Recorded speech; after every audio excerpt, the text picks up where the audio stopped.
نے چنی وہ راہ جو مقتل سے جا ملی، رستے اگر بدلتے تو دربار کم نہ تھے۔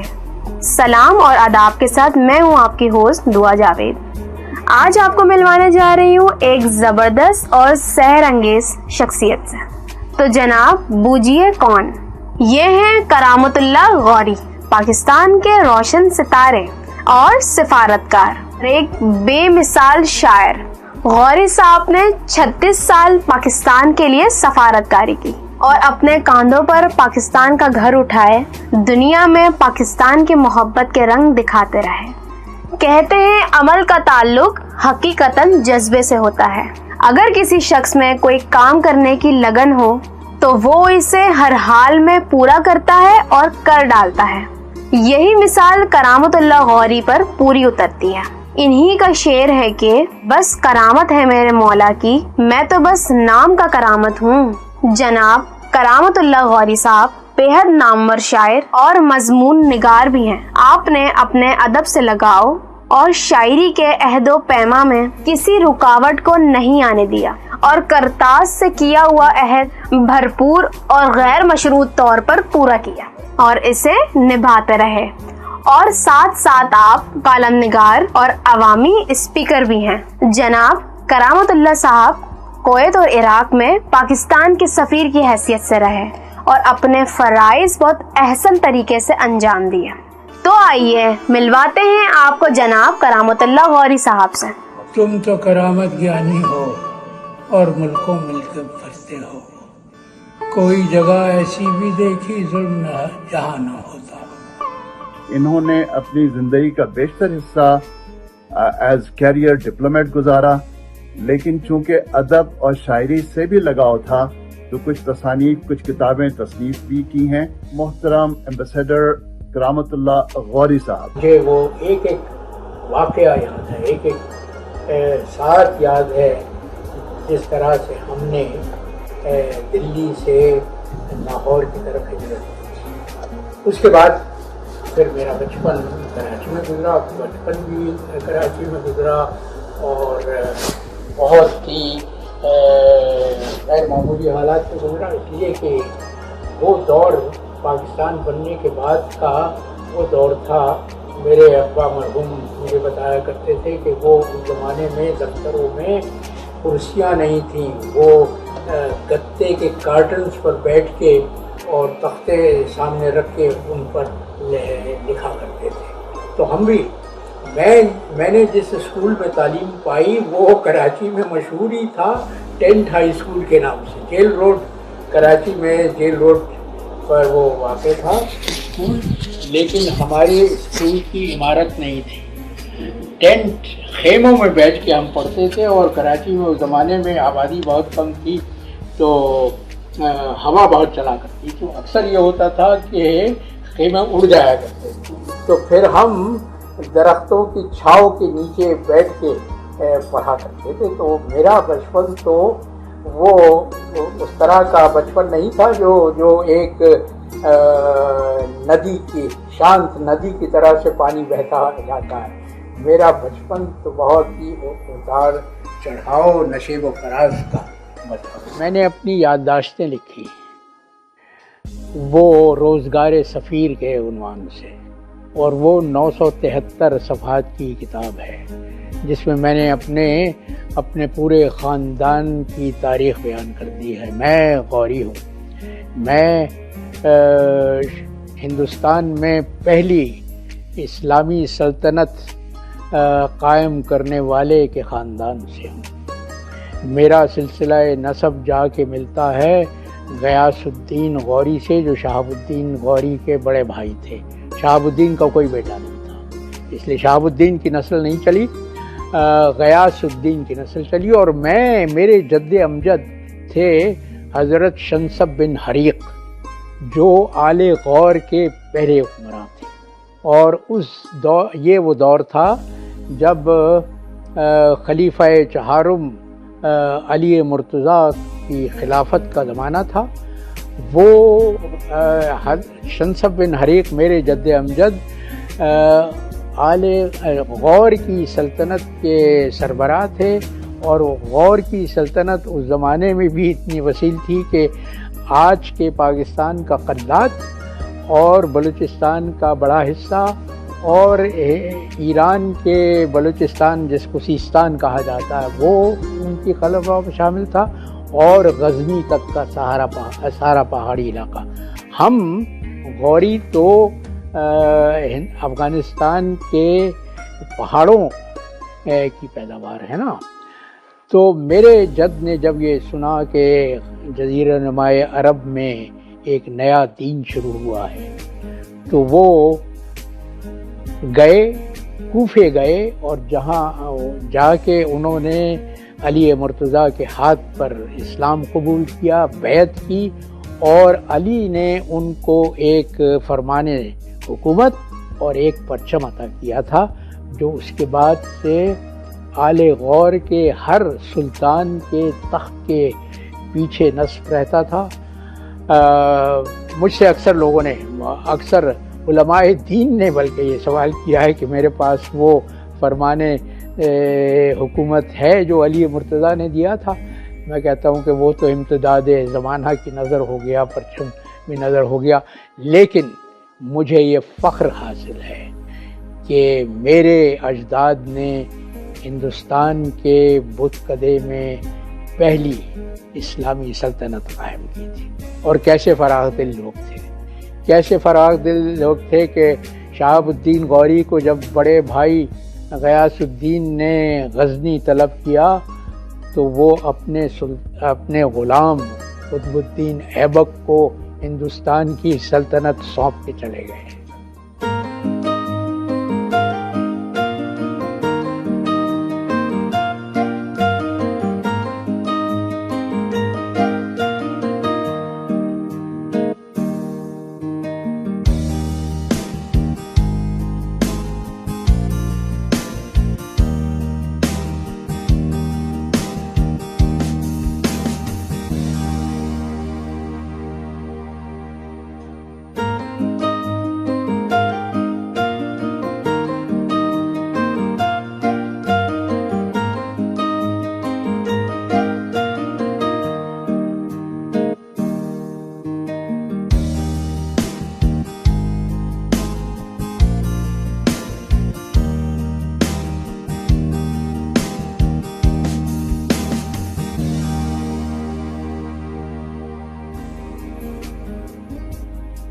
تو آئیے کرامت اللہ صاحب کے بارے میں ہم مزید کچھ اور جانتے ہیں۔ نام کرامت اللہ غوری، والد رحمت اللہ خان غوری، والدہ لائق بیگم، 10 بہن بھائی یعنی 2 بھائی اور 8 بہنیں۔ تعلیم جامعہ کراچی سے حاصل کی اور انٹرنیشنل ریلیشن میں MA کیا۔ بچپن کراچی میں گزرا۔ ملازمت کی اگر بات کی جائے تو غوری صاحب نے ریسرچ آفیسر کے طور پر اپنے کیریئر کا آغاز کیا اور کراچی یونیورسٹی میں شعبہ بین الاقوامی تعلقات میں درس کا سلسلہ شروع کیا۔ 1966 میں میرٹ پر فورن سروس میں شمولیت اختیار کی تو امریکہ، ارجنٹائن، چین، جاپان، فلپین، ترکی، الجیریا، کویت اور عراق میں خدمات انجام دی۔ میری ابتدائی تعلیم، میری مدرسے کی تعلیم، اسکول کی تعلیم کراچی میں ہوئی اور کالج کی تعلیم بھی کراچی میں ہوئی۔ بیچ میں 1 سال کے لیے امریکی حکومت کے وظیفے پر بیروت کی جامعہ امریکیہ میں چلا گیا تھا۔ وہاں میں نے مختلف مضامین پڑھے۔ اس کے بعد میں نے آ کے BSc کیا۔ دلچسپ بات یہ ہے کہ میں گریجویشن تک میں سائنس پڑھ رہا تھا، لیکن BSc کرنے کے بعد مجھے یہ احساس ہوا کہ مجھے سائنس سے کوئی دلچسپی نہیں تھی۔ میرے والدین یہ چاہتے تھے کہ میں انجینئر بنوں، لیکن مجھے گریجویشن کرنے کے دوران یہ پختہ احساس ہو گیا تھا کہ مجھ میں انجینئر بننے کی کوئی امنگ نہیں ہے۔ تو میں نے BSc کرنے کے بعد پھر اپنی پٹری بدل لی، ٹریک بدل لیا، اور پھر کراچی یونیورسٹی سے میں نے بین الاقوامی تعلقات میں، انٹرنیشنل ریلیشنز میں ماسٹرز کی ڈگری حاصل کی. اس کے بعد میں پاکستان کا اس وقت واحد تھنک ٹینک ہوا کرتا تھا کراچی میں ایوان صدر کے پاس، وہ عمارت آج بھی ہے، اور وہیں پر وہ PIIA Pakistan institute international affairs ہے قائم ہے. میں وہاں پہ ریسرچ آفیسر کی حیثیت سے کام کرنے لگا. اس کے بعد میرے ڈپارٹمنٹ نے، کراچی یونیورسٹی میں کے انٹرنیشنل ریلیشن ڈپارٹمنٹ نے مجھے جونیئر لیکچرر شپ آفر کی، اور میں وہاں جا کے پڑھانے لگا. اور میں نے اپنی یہ ملازمت اس وقت تک جاری رکھی جب تک میں 1966 میں پاکستان فورن سروس میں شامل نہیں ہو گیا. جناب کی شادی 1966 میں ہوئی اور 4 ہونہار بچوں کے والد ہیں. بیگم پروین سلطانہ صبا ہیں جو خود بھی ایک نامور شاعرہ ہیں. چند ہابیز میں لانگ واک، ورزش، سفارتی زندگی اور لکھنا شامل ہے. اور آپ کی تصنیفات میں درِ خانہ عطر، خاک در، بو تراب، روزگار سفر، چائنا ڈال، ایک لمحہ سچائی کا، سمندر اجنبی ہے، تابہ، خاک غاشغر، حرف کرامت، بار شناسائی، سفر ناتمام اور بار شناسائی قابل ذکر ہے اور بے حد مقبول ہیں. اور ہم سمجھتے ہیں کرامت اللہ غوری جیسے لوگ پاکستان اور ہمارا اثاثہ ہیں اور ان کو ہمیں اپنی مشعل راہ بنانا چاہیے. میری سفارتی زندگی کا آغاز امریکہ سے ہوا تھا. میری پہلی سفارتی تقرری بحیثیت وائس کونسل کے ہمارے کونسلیٹ جنرل نیو یارک میں ہوئی تھی. وہاں میں نے 2 سال کام کیا. اس کے بعد میرا تبادلہ ارجنٹینا کر دیا گیا، اور ارجنٹینا میں میرے قیام کے دوران ہی مشرقی پاکستان کا بحران شروع ہو گیا تھا.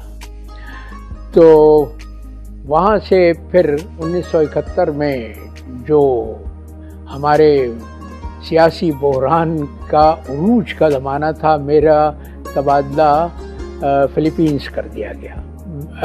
ارجنٹینا سے فلپینز جاتے ہوئے میں نیو یارک میں دو ہفتے کے لیے رکا تھا. وہاں مجھے امریکی حکومت کی طرف سے پیشکش کی گئی کہ آپ کو یاد ہوگا کہ ہماری فورن سروس کے جو بنگالی افسر تھے وہ بنگلہ دیش کے حق میں ڈیفیکٹ کر رہے تھے. مجھ سے کہا گیا کہ تمہارا تعلق تو مغربی پاکستان سے ہے، تم تو بنگالی نہیں ہو، تو تم اگر مشرقی پاکستان کے حق میں ڈیفیکٹ کر دو تو وہ غیر معمولی واقعہ ہوگا. اور مجھے پیشکش کی گئی کہ تو ہم تمہیں امریکہ میں آباد کر دیں گے اور تمہارے بچوں کو سب.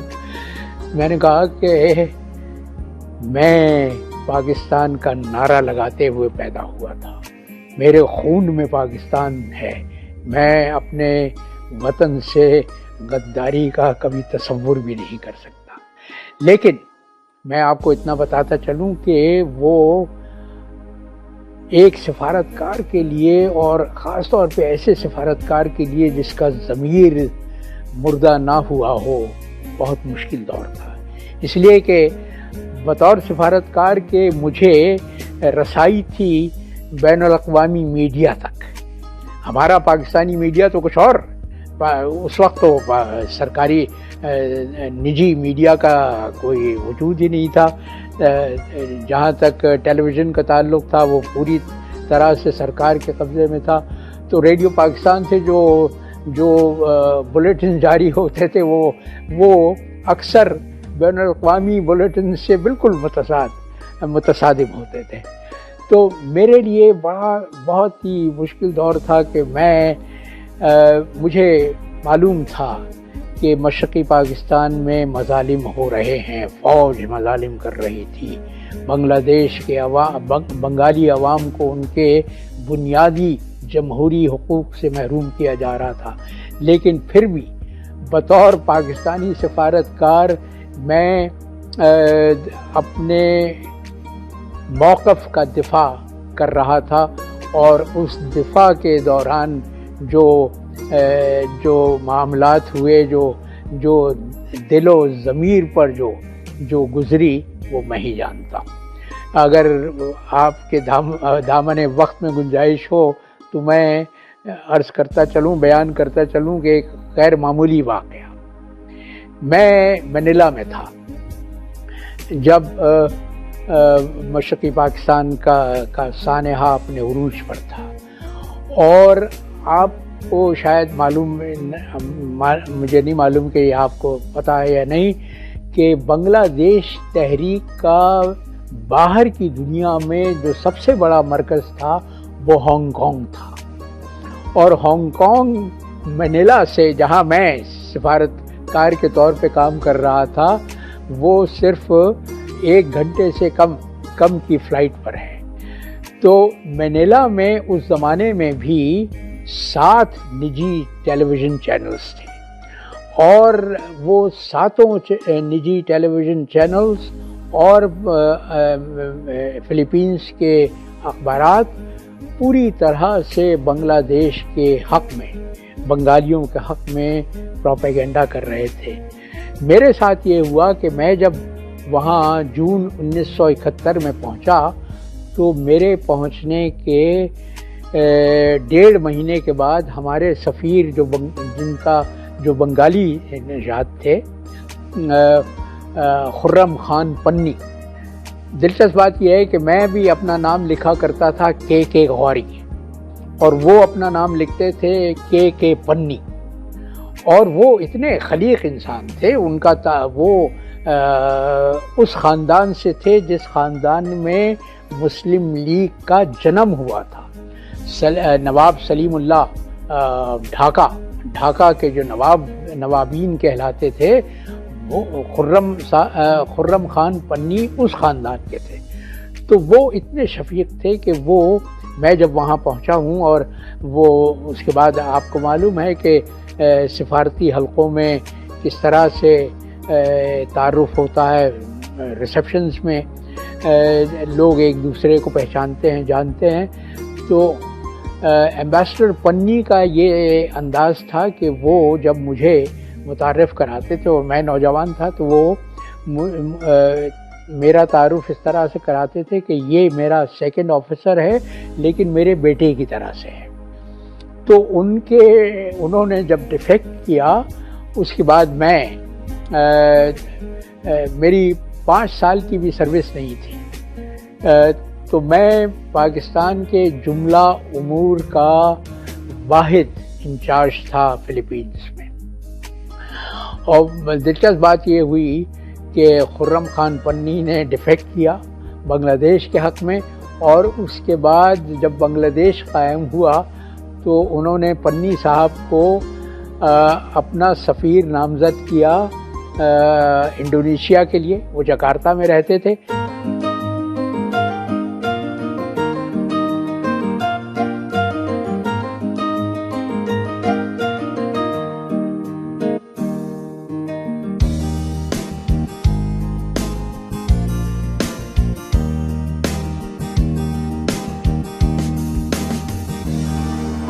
جو عزم پورا کرتے جانا، عزیزوں اپنے اندر بڑھتے جانا، تنے دنیا کو نفرت کھا گئی ہے، دم عیسیٰ کو زندہ کرتے جانا، ہمیں جو بھی ملا کرنی کا پھل ہے، نہ یوں تہمت کسی پہ دھرتے جانا، وہی رسم کہن اب تک ہے باقی، نئے سورج کی پوجا کرتے جانا۔ میرے بچے کہا کرتے ہیں کہ ہم نے تو آنکھ کھول کے اپنے ماں باپ کے ہاتھ میں قلم اور کاغذ ہی دیکھا۔ تو میں نے تو بہت ہی کم عمری سے لکھنا شروع کیا تھا۔ میں پہلے تو جنگ کے بچوں کے صفحے پر لکھا کرتا تھا۔ اس کے بعد میں نے کراچی سے مجید لاہوری صاحب، جن کا ایک منفرد مقام تھا طنز و مزاح نگار کے حوالے سے، وہ ایک 15 روزہ اخبار نکالا کرتے تھے نمکدان کے نام سے، اور میں 7ویں جماعت میں تھا جب ان نمکدان کے لیے پابندی سے لکھا کرتا تھا۔ بہت دلچسپ یادداشت ہے میری زندگی کی کہ مجید لاہوری صاحب کا مجھے ایک دن خط موصول ہوا، اور انہوں نے کہا کہ میں لکھا کرتا تھا اپنے قلمی نام سے کاف الف کاف غوری، کرامت اللہ خان غوری، تو انہوں نے لکھا کہ غوری صاحب آپ اپنے اتنے طویل عرصے سے ہمارے لیے مضامین لکھتے آئے ہیں، لیکن آپ سے ملاقات آج تک نہیں ہو سکی، تو کسی دن فرصت ہو تو تشریف لائیے ملاقات کے لیے۔ تو ایک دن اسکول کی چھٹی جلدی ہو گئی تھی، تو میں اپنے اسکول کی یونیفارم آدھی آستین کی سفید قمیض اور خاکی نیکر پہنے اپنا بستہ سنبھال کے اور مجید لاہوری صاحب کے دفتر پہنچ گیا۔ اوپر ان کے دفتر میں گیا، ان کے منشی صاحب بیٹھے ہوئے تھے۔ میں نے ان سے کہا کہ مجھے لاہوری صاحب سے ملنا ہے۔ انہوں نے اپنا چشمہ اتارا، دوسرا چشمہ لگایا، مجھے اوپر سے نیچے تک دیکھا، کہا کہ صاحبزادے آپ کو مجید لاہوری صاحب سے کیا کام؟ میں نے اپنی جیب سے وہ خط نکال کے ان کے سامنے رکھ دیا۔ انہوں نے اس خط کو پڑھا، اس کے بعد لپک کے اندر گئے، اور تھوڑی دیر کے بعد پھر مجید لاہوری صاحب باہر آئے۔ انہوں نے کہا کہ آپ ہی کاف الف کاف غوری ہیں؟ میں نے کہا جی میں ہی ہوں۔ تو انہوں نے کہا کہ میں تو سمجھتا تھا کہ کوئی معمر انسان ہوگا جو اتنے مضامین لکھتا ہے۔ تو اس کے بعد پھر مجھے بہت شفقت سے بہت دیر تک مجھے اپنے دفتر میں بٹھائے، باتیں کرتے رہے، اور انہوں نے ایک نصیحت کی۔ انہوں نے کہا کہ بیٹا آپ کو جو اللہ نے صلاحیت دی ہے نا وہ ہر ایک کو نہیں دیتا، تو میری یہ نصیحت یاد رکھیے گا کہ اس لکھنے کے اپنے مشغلے کو کبھی ترک نہیں کیجیے گا۔ اور میں نے ان کی نصیحت پر عمل کیا، ہمیشہ لکھتا رہا۔ اپنی طالب علمی کے زمانے سے میں افسانے لکھا کرتا تھا جو ہندوستان اور پاکستان کے مشہور جریدوں میں شائع ہوتے تھے۔ ہندوستان میں تو خاص طور پر جو ہندوستان کا سب سے کثیر الاشاعت میگزین تھا شمع، اور دوسرا 20ویں صدی، اس میں ایک طویل عرصے تک لکھتا رہا۔ 20ویں صدی کے لیے تو آج بھی لکھتا ہوں، باقی دوسرے پرچے تو بند ہو گئے۔ پاکستان میں نے سیپ اور فنون کے لیے، فنون جو احمد ندیم قاسمی صاحب نکالا کرتے تھے، ان کے لیے لکھا، بہت لکھا۔ تو میری 12 کتابوں میں 2 میرے افسانوں کے مجموعے ہیں۔ ایک میرا انگریزی کہانیوں کا مجموعہ ہے چائنا ڈال، اور مجھے یہ اعزاز حاصل ہے کہ میں پہلا سفارتکار تھا۔ میں اس زمانے میں چین میں تھا، جب چین کے سرکاری پبلشنگ ہاؤس نے میری کہانیوں کا مجموعہ چائنا ڈال اپنے سرپرستی میں شائع کیا۔ اور دیکھیے چین تو پڑھے لکھوں کا ملک ہے نا، تو میری انگریزی کہانیوں کا جو پہلا پرنٹ تھا وہ 80,000 کتاب۔ پاکستان میں اگر کوئی کتاب 1,000 شائع سے زیادہ شائع نہیں ہوتی ہے، 1,000 کاپیوں سے، اور اگر 1,000 کاپیاں ختم ہو جائیں تو اس کو بہت کامیاب کتاب سمجھا جاتا ہے۔ میری کتاب، جو میں نے پاکستان کے تاریخ بنانے اور بگاڑنے والے شخصیات کے خاکوں پر مبنی ایک کتاب بار شناسائی لکھی تھی آج سے 12 برس پہلے۔ اس کے 4 ایڈیشن ختم ہو چکے تھے۔ 5واں ایڈیشن لانے سے پہلے پبلشر نے مجھ سے کہا کہ سر آپ اس میں کوئی اضافہ کرنا چاہیں گے؟ تو میں نے کہا کہ ہاں میں اضافہ کرنا چاہوں گا، اور وہ اضافہ میں نے عمران خان کا خاکہ لکھ کے کیا۔ ایک اور خاکہ لکھا ہے اس میں کہ مجھے یہ اضافہ شدہ ایڈیشن لانے کی ضرورت کیوں محسوس ہوئی۔ پاکستان کے موجودہ معروضی حالات پر وہ تبصرہ کیا ہے۔ تو بار شناسائی کا اضافہ شدہ ایڈیشن ابھی حال ہی میں آیا ہے، اور ابھی پچھلے مہینے ہی یہاں ٹورانٹو میں اس کی باقاعدہ تقریب اجرا بھی ہوئی تھی۔ اس کے علاوہ میری یادداشتیں ہیں روزگار سفیر کے عنوان سے، جو ایک ضخیم کتاب ہے، 973 صفحات کی کتاب ہے۔ میرے ایک سفرنامہ ہے چین کا تابہ خاک کاشغر کے نام سے، اور میرے 4 شعری مجموعے ہیں۔ ایک تو 2 مجموعے تو روایتی شاعری کے ہیں، حرف کرامت اور سفر ناتمام کے عنوان سے۔ وہ آدمی جو میرے دل کو توڑ گیا، وہ آدمی جو میرے دل کو توڑ گیا، اسی نے شہر بسایا تھا، خود ہی چھوڑ گیا۔ عجیب شخص تھا خود باڑ باندھ کے پہلے، عجیب شخص تھا خود باڑ باندھ کے پہلے، پھر اس کے توڑ کے دریا کے رخ کو موڑ گیا۔ یہ ایک پل کی شناسائی جس میں وہ میرا نہ جانے کتنی صدیوں سے رشتہ